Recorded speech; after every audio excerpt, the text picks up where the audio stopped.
don't have a Sega CD? Huh? What are you waiting for, Nintendo to make one? You have seen the games, right? Wrong answer, man. Show 'em!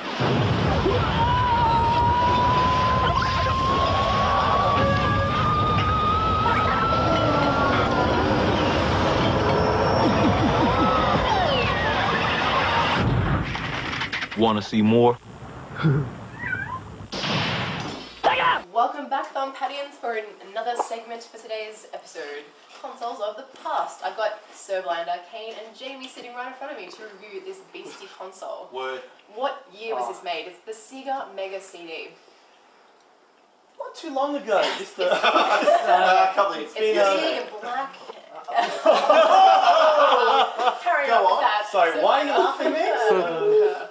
Yeah, well, it hasn't been described like that before, but it certainly is big and clunky. Now, the one we got here on display is called the Mega CD 2. Okay. Now, this was it was after the first disaster. I thought, let's try again.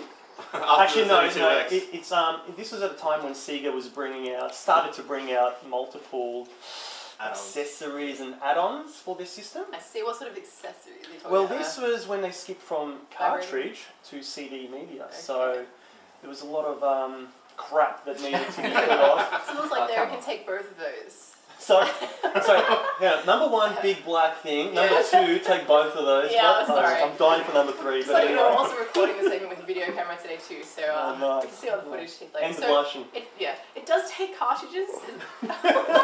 Depends in which slot you put it in. Jamie's loving it. All right, carry on. I'll let you just talk about that now. No, I'm actually more keen to hear your I think I'm gonna melt into this chair. Well, like we said, this is the second one. Basically, Sega, I think it was 91, they brought out the original Mega CD, which was, it sort of sat underneath the first version of the Mega Drive, or Genesis, and it was like just a front-loading unit. And then they brought out a sort of scaled-down, cheaper version, which goes to the side of the unit, and it's like a top-loading unit, and it's nowhere near as sexy or as collectible as the first one, but it does its job. technically it's the same thing. So if you just want to play it, you can find these a little bit easier than the other ones. A lot easier and a lot cheaper. How so? Where can you find them? There's a place called eBay. Hey. And I think that's the best place in Oz anyway that you can probably get these, unless you go to Games Traders or anyone else that sells retro.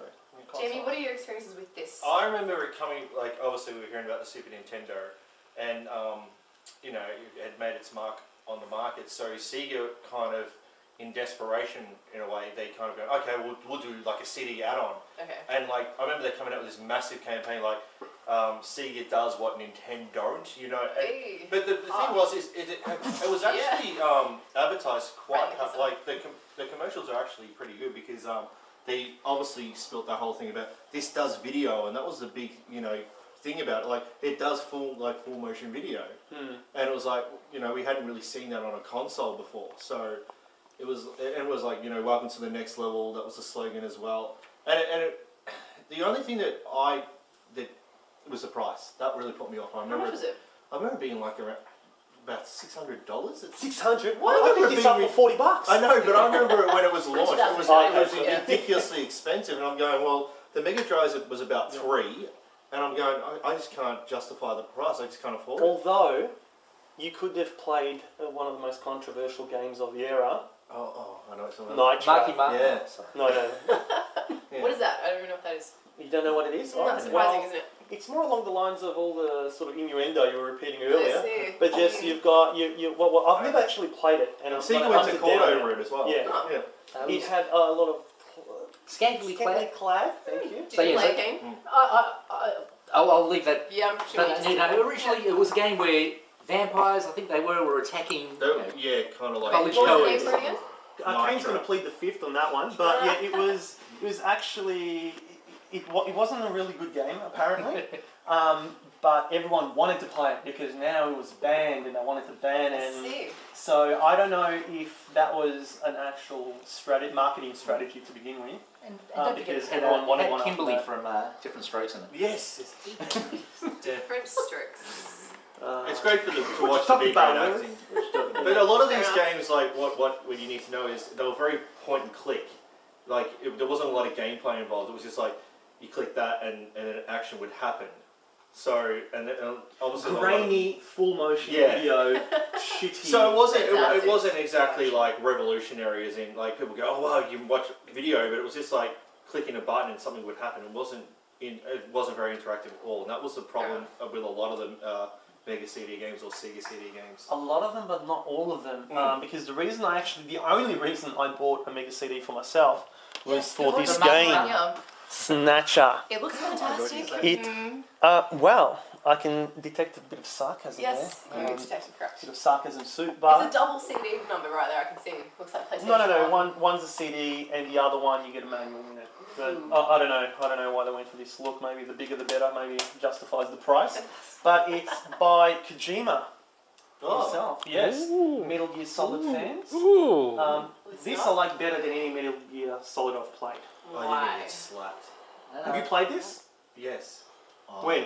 I played it. It's a card game, and it's exactly what I was saying before, where you just click, and an action. Can you please focus on that man? No, don't. Can you repeat what he just said? Snatcher is better than any Metal Gear Solid game. Can you repeat what the game is? All right, just go. Snatcher is not a card game. This one, really showed what the system could do because had great music, great sound effects. Story. The story was fantastic. Action. I'm just gonna go. That's one thing that Jamie has right. That it wasn't really too much action except for the shooting bits. Yes, which actually you could. Well, if you still have a CRT TV or monitor, you can plug in one of the light guns and use it in the shooting gallery sections. Yes. However, this is pretty much. Would you say a rip-off or heavily inspired By Blade Runner. Blade Runner.